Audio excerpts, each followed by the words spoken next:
Iran supreme leader Syed Ali Husseini Khamenei ఇతని మరణం తర్వాత ఇజ్రాయెల్, అమెరికా అట్లనే ఇరాన్ మధ్య ఒక రకమైన యుద్ధ వాతావరణం నెలకొంది. అసలు ఏంది వీళ్ళ మధ్య పంచాయతీ ఏంది? ఇజ్రాయెల్ కి ఇరాన్ కి మధ్య పంచాయతీ ఏంది? అమెరికాకి ఇరాన్ కి మధ్య పంచాయతీ ఏంది? ఎందుకు ఇప్పుడు ఇరాన్ అమెరికా, ఇజ్రాయెల్ తో కాకుండా యుద్ధం తన చుట్టూ ఉన్న Saudi Arabia, Oman, Qatar, Kuwait ఇట్లాంటి దేశాల మీద ఎందుకు బాంబులు వేస్తుంది? ఎందుకు ఆ దేశాల్లో ఒక యుద్ధ వాతావరణం? అంటే ఇరాన్, అమెరికా, ఇజ్రాయెల్ మధ్య జరుగుతున్న ఈ వారు ఎందుకు మధ్యప్రాచ్యంలోని మిగతా దేశాలకు బాకింది? ఈ విషయాలని ఈ వీడియోలో చూద్దాం. స్కిప్ చేయకుండా చూడండి, సబ్స్క్రైబ్ చేసుకోవడం మర్చిపోవద్దు. ఇరాన్, ఇజ్రాయెల్ మధ్య ఒక సాంస్కృతిక శత్రుత్వం ఉంది. ఇది ఇప్పటిది కాదు, ఆల్మోస్ట్ 2 శతాబ్దాల కిందటిది. 1900 సంవత్సరం నాటికి ఇప్పుడు ఇజ్రాయెల్ అట్లాగే పాలస్తీనాగా చెప్తున్న ప్రాంతాలు ఒట్టమాన్ సామ్రాజ్యంలో భాగంగా ఉండేవి. ఆ తర్వాత ఇవి బ్రిటిష్ పాలనలోకి వెళ్ళినాయి. బ్రిటిష్ పాలనలోకి వెళ్ళిన తర్వాత 1947 ఆ టైంలో, అంటే ఇండియాకు స్వాతంత్రం వచ్చే టైంలో దీన్ని 2 ప్రాంతాలుగా విభజిద్దాం అని చెప్పి బ్రిటిషర్లు భావించారు. ఎట్లయితే ఇండియాను, పాకిస్తాన్ వేరు చేసిరో అట్లనే అప్పట్లో ఆ ప్రాంతాన్ని కూడా 2గా విభజిద్దాం, ఒక దేశం యూదులకి అట్లాగే ఒక దేశం అరబ్బులకి 2 ప్రాంతాలుగా విభజిద్దాం అని చెప్పి బ్రిటిషర్లు ప్రతిపాదన పెట్టారు. కానీ దాన్ని మధ్యప్రాచ్యంలో ఉండే అరబ్బులందరూ వ్యతిరేకించారు. ఎందుకంటే ఆ ప్రాంతం మొత్తం మాదే. ఎందుకంటే ఇక్కడ ఇద్దరికి, యూదులకు అట్లాగే ఇస్లామిక్ వాదులకి ఇద్దరికి పవిత్రమైన జెరూసలేం అనే ఒక సిటీ ఉంది. సో ఇది ఎవరికీ చెందింది కాదు, ఇది మాదే. అందుకని అరబ్బులు దీన్ని వ్యతిరేకించారు, ఈ విభజన ప్రతిపాదనని. అంటే యూదులకు సపరేట్ దేశం, అరబ్బులకు సపరేట్ దేశం అనే ప్రతిపాదనని మధ్యప్రాచ్యంలో ఉండే దాదాపు అన్ని దేశాలు వ్యతిరేకించినాయి. సో ఇట్లా ఆటోమేటిక్ గా ఇజ్రాయెల్ అనేది యూదుల దేశం కాబట్టి ఈ మిగతా ఇస్లామిక్ కంట్రీస్ కి ఆటోమేటిక్ గా వ్యతిరేకత ఉంది. 1948లో ఇజ్రాయెల్ అనే దేశాన్ని విభజించారు, కానీ పాలస్తీనాని సపరేట్ గా విభజించలేకపోయారు అప్పట్లో ఉన్న బ్రిటిషర్లు. దాంతో ఇప్పుడు ఈ పాలస్తీనాలో కొంత భాగం, వెస్ట్ బ్యాంక్ అనేది జోర్డాన్ పరిపాలనలోకి, ఆ తర్వాత గాజా స్ట్రిప్ అనేది ఈజిప్ట్ పరిపాలనలోకి వెళ్ళిపోయింది. 1967లో ఇజ్రాయెల్ మళ్ళీ ఈ దేశాలతో యుద్ధం చేసి ఆ ప్రాంతాలని తన అధీనంలోకి తెచ్చుకుంది. వెస్ట్ బ్యాంక్ ని అట్లాగే గాజా స్ట్రిప్ ని, ఈ రెండింటిని తన అధీనంలోకి తీసుకుంది.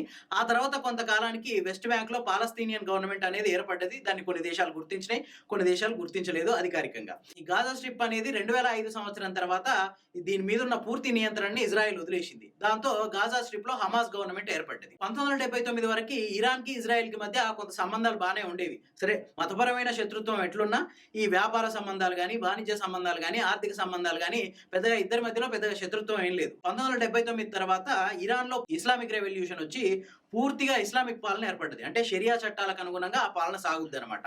ఈ పాలన ఏర్పడిన తర్వాత అక్కడ ఏర్పడ్డ సుప్రీం లీడర్ ఏకంగా ఇజ్రాయెల్ని ఒక శత్రు దేశంగా ప్రకటించుండు. ఎందుకంటే అదొక అక్రమ దేశం, యూదుల దేశం కాబట్టి మేము పాలస్తీనా ఉద్యమాల్ని సపోర్ట్ చేస్తున్నాం, ఈ దేశం అంతా పాలస్తీనులదే, సో ఇజ్రాయెల్ని వ్యతిరేకిస్తున్నాం, ఇజ్రాయెల్ మన శత్రు దేశం అని చెప్పేసి ఇరాన్ లో ఉన్న ఇస్లామిక్ గవర్నమెంట్ ప్రకటించింది. ఆ తర్వాత 2 దేశాల మధ్య పూర్తిగా సంబంధ బాంధవ్యాలని తెగిపోయినాయి.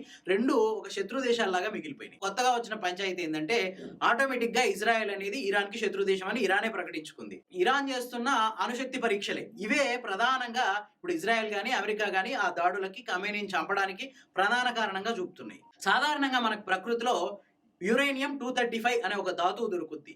దీని ఎన్రిచ్మెంట్ 0.7%. దీన్ని మనం విద్యుత్ శక్తి అవసరాలకి ఎన్రిచ్ చేసుకోవాలంటే 3 to 7% వరకు ఎన్రిచ్ చేసుకుంటే సరిపోద్ది. అంతర్జాతీయ అణుశక్తి సంస్థ ఇచ్చిన రిపోర్టుల్లో ఇరాన్ 60% వరకు యురేనియం ఎన్రిచ్మెంట్ చేసినట్టు పేర్కొంది. ఇప్పుడు ఇదే ఇరాన్ చుట్టుపక్కల ఉన్న దేశాలతో పాటు అమెరికాను కూడా కలవరపెడుతుంది. ఎందుకంటే ఇప్పటికే ప్రపంచంలో 1200లకు పైగా అణుబాంబులు ఉన్నాయి. ఇవి గనక ఒకసారి పేలితే మన విశ్వంలో సగం నాశనం అయిపోవడానికి అవకాశం ఉంది.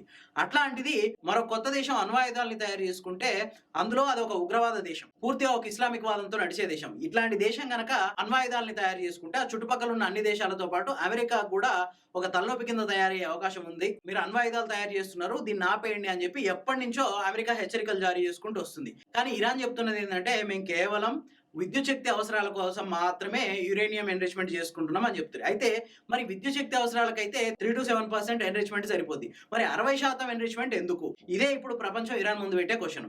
దీనికి ఇరాన్ దగ్గర ఎట్లాంటి సమాధానం లేదు. అణ్వాయుధాల కోసం యురేనియం 90% ఎన్రిచ్మెంట్ చేస్తే సరిపోద్ది. So uranium 235 0.7 uranium 235 60% enrichment Iran చేయగలిగింది. సో 90% ఎన్రిచ్మెంట్ అనేది చాలా సాధ్యమైనంత తక్కువ టైంలో అయిపోగలుగుద్ది. ఇది గనక అయితే ఇరాన్ కూడా ఒక అణ్వాయుధ దేశం అయింది. అప్పుడు ఫస్ట్ 30 వరకు అంటే ఇజ్రాయెల్ అండ్ అమెరికాకే. అయితే ఈ యురేనియం ఎన్రిచ్మెంట్ కోసం రష్యా వెనకుండే ఇరాన్ కి సాయం చేస్తుంది అనేది కూడా ఒక ఆరోపణ. వాస్తవానికి ఇరాన్‌లో నెలకొల్పిన అణుశక్తి కేంద్రాలన్నీ రష్యా సాయంతో ఏర్పడ్డవి.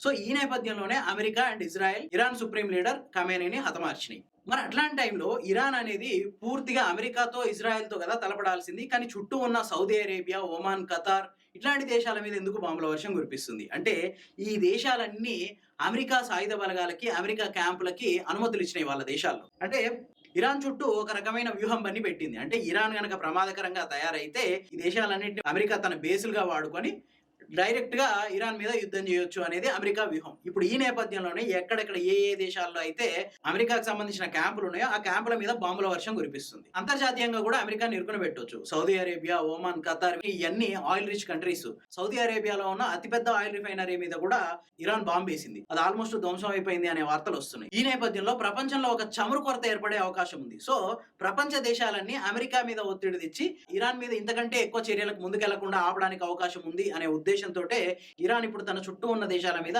క్షిపణుల వర్షం కురిపిస్తుంది.